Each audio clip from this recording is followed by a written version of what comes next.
कैसना प्रभु जी मो पूछताड़ी सिया हो मैया पूछताड़ी सिया हो मैया गिरता नये नाम से लो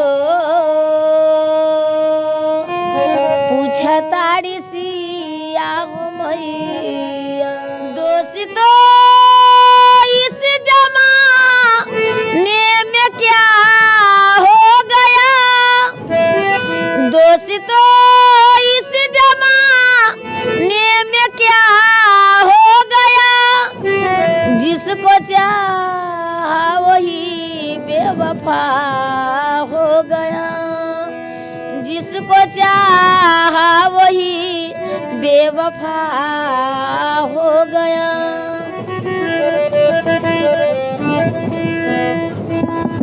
देखी बिहार में टैलेंट के कोनो कमी नहीं के इतना अच्छा अच्छा कलाकार ट्रेंड में 10-10 रुपया 5-5 रुपया वसूलत लो आ जौन ट्रेंडिंग स्टार बालो पावर स्टार बालो अहिरान स्टार बालो बबुआन स्टार बालो उ लोग का करत लो रउआ देखते हो के ऐसन ऐसन टैलेंटेड गीतकार के उ लोग माई बहिन कर देता लो अपने में लड़ के।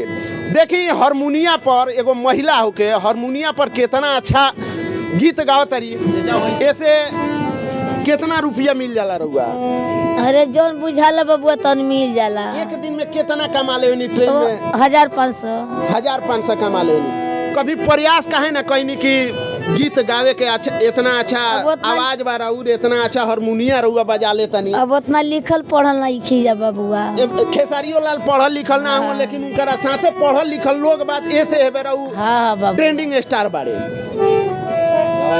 अहिरान स्टार बारे टुनटुन यादव उनकरा हारमोनिया बजावे ना आवेला एगो हारमोनिया पौने सिंह अच्छा बजा सकत न जैसे रउआ बजावत तनी। हां एगो और सुनाई तो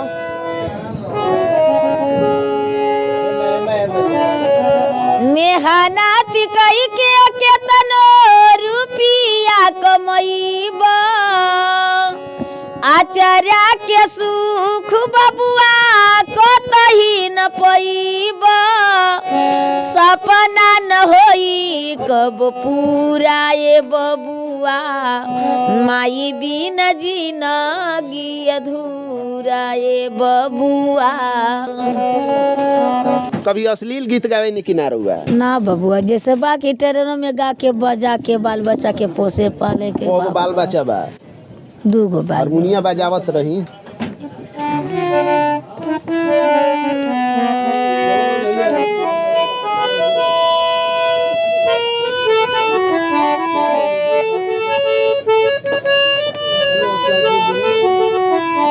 गजल में के भोजपुरी में बबुआ कि निर्गुण में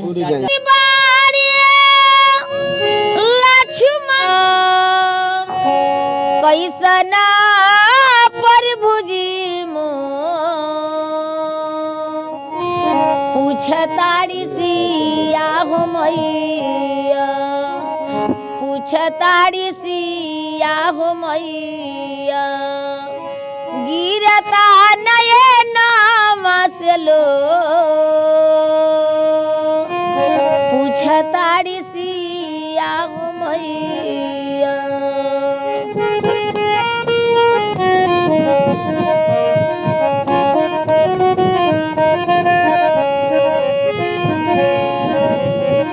कवन भइले हमारा से गलती कवन भइले हमारा से गलती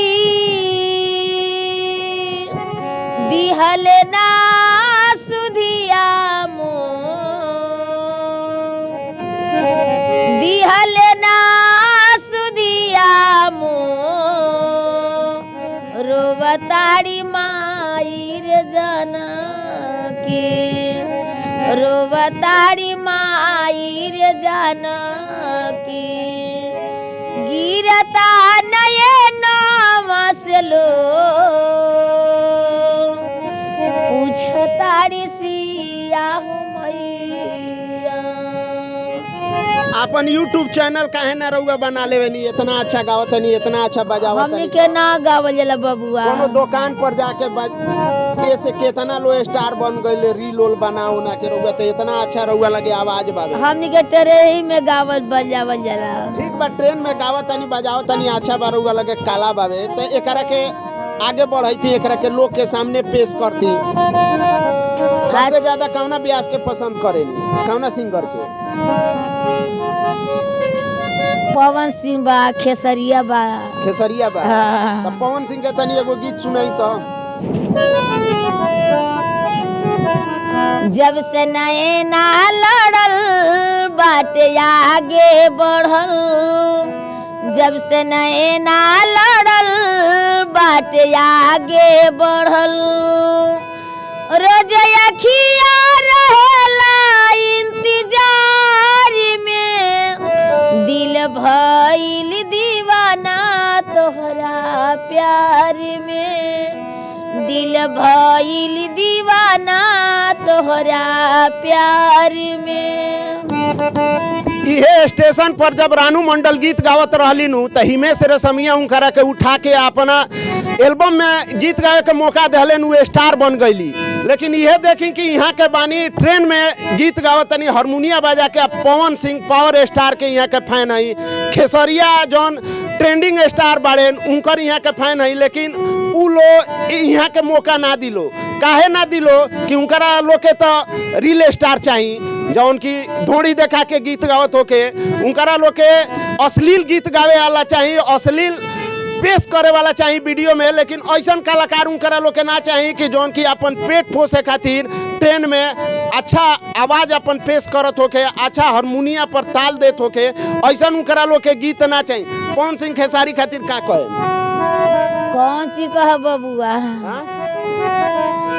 करिले शुक्रिया हम ओह भगवान के, तोह के बनवले बारे कौन माटी सान के। करिले शुक्रिया हम ओह भगवान के, तोह के बनवले बारे कौन माटी सान के। रुपया सन बुझाला देखी सूरज लजला, रुपया सन बुझाला देखी सूरज लजला। जैसे चंदा उगेला दरिया